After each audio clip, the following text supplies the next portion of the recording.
In this old hard shell cymbal case, I have a whole bunch of cymbals of various types and sizes and alloy materials that are currently cracked and unusable. So let's see if we can do something about that.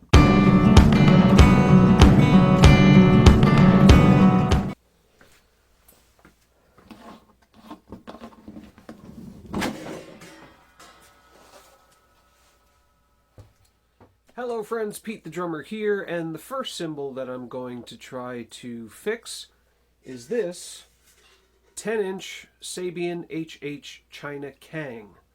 Now, if you're unfamiliar with the China Kang, it's because it's a fairly old line of cymbals that used to be in the HH line from Sabian.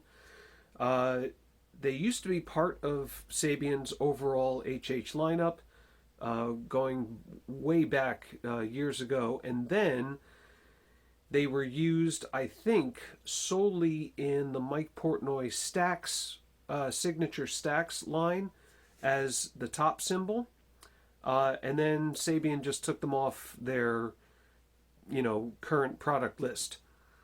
However, my retailer told me a while back that even if there's a cymbal that Sabian no longer offers for sale in their catalog, you can still special order anything that they used to make. I don't know if that goes for all of their lines, like, especially like the cheaper Sabian lines, like the B8 and B8 Pros, I don't know. But certainly the HH, AA, AAX, HHX, you get the idea. If there's a cymbal that they no longer offer for sale, you can special order it. I think it's probably because they have thousands of these just sitting in their mysterious vault up in Canada. But anyway, it's a little mini China, just like the ones that I think pretty much every cymbal manufacturer offers. Unlike Zildjian's mini, is it mini Oriental Trash or something like that? I don't know. Those are really thin and kind of wispy and very splash-like. The HH China Kangs are a thicker, thicker cymbal. So they produce a much harsher, more trashy, biting kind of China sound. And, I really like it. I use these primarily inverted on top of my my two main crash cymbals. I also have one 8-inch size, an 8 and a 10. And just incidentally, when this one cracked, I talked to my Sabian retailer and special ordered another one. This one that I bought to replace this one has now lasted me well over 2 years, and it's still going strong. It's got the newer HH logo as opposed to this one that's the older one. So again, these are awesome. If you're interested, talk to your Sabian retailer. I'm sure you can special order one. And not for any extra money either. They're still sold at whatever the MSRP is or the list or whatever, and then your retailer can probably give you a discount from there. But I still have this older one, and this one has a crack. Let me find it. Probably should have found it before I started filming. But this one has a crack right there, right at the crest of the flange. There it is. You can see it right there.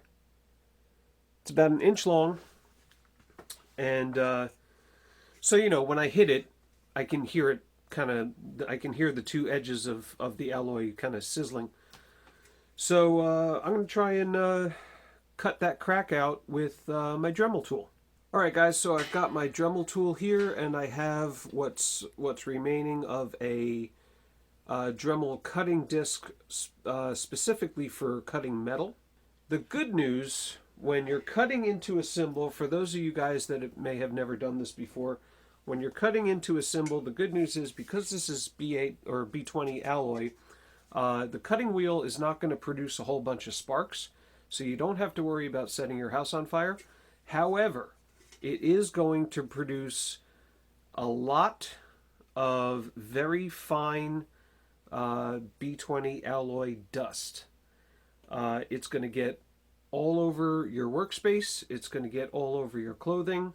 So be mindful of that. And most importantly, safety is sexy. Make sure that you wear a breathing mask and eye protection.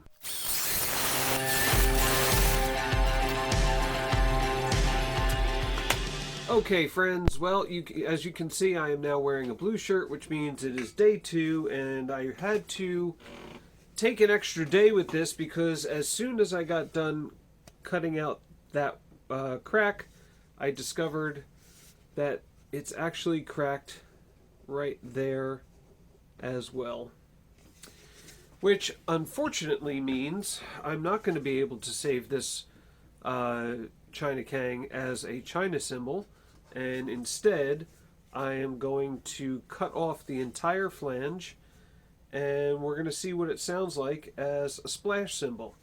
So in order to do that, I've got a compass here with a Sharpie on it, and I'm just going to use the compass to make a line and then use the Dremel tool to cut the whole thing out. So let's get started.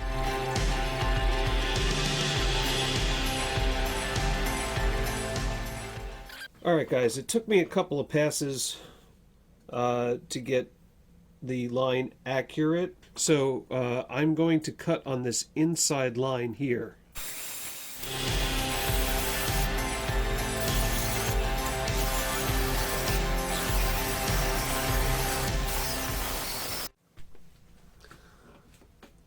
Am I going? Yeah. Okay. So here it is. I got a nice little splash cymbal now. But as you can see, the edge is really, really rough. So now I'm going to have to sand it.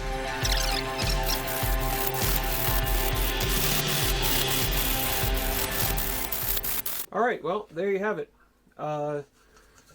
It's the edge is nice and smooth. I can run my fingers across it.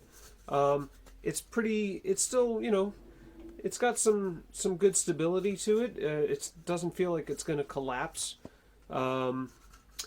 So, unfortunately, I don't have any other, you know, high-end splashes. What I do have, as a comparison, I have an 8-inch Kazaa, I don't know if that's how you pronounce that, R series. This is a B20 cymbal. And I have a 10-inch Wuhan. This is also a B20 cymbal. So I'll just give each one of these a whack and let you hear it. So far, it's really glassy.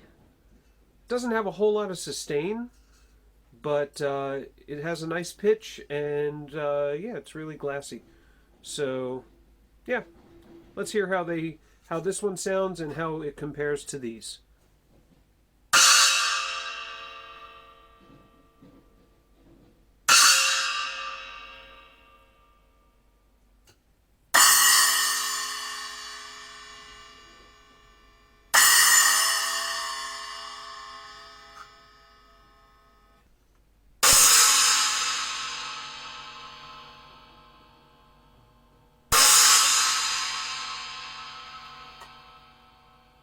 Alright friends, well that's going to do it for this one. Thanks for watching, thanks for tuning in, and thanks for coming along as I experiment with trying to fix this old 10-inch China Kang.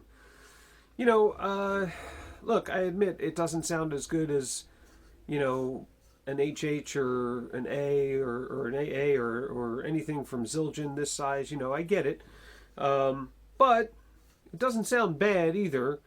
And at least now I can incorporate it into my kit, maybe mount it on top of my hi-hat or something like that, and, you know, actually get some use out of it as opposed to just sitting in an old cymbal case, you know what I mean? So thanks for watching. I have a whole bunch more cymbals that I'm going to cut up to try and salvage and turn into some other kind of noisemaker. So stay tuned, like, share, subscribe, hit that notification bell, all that good stuff. And thanks again for watching. See you next time.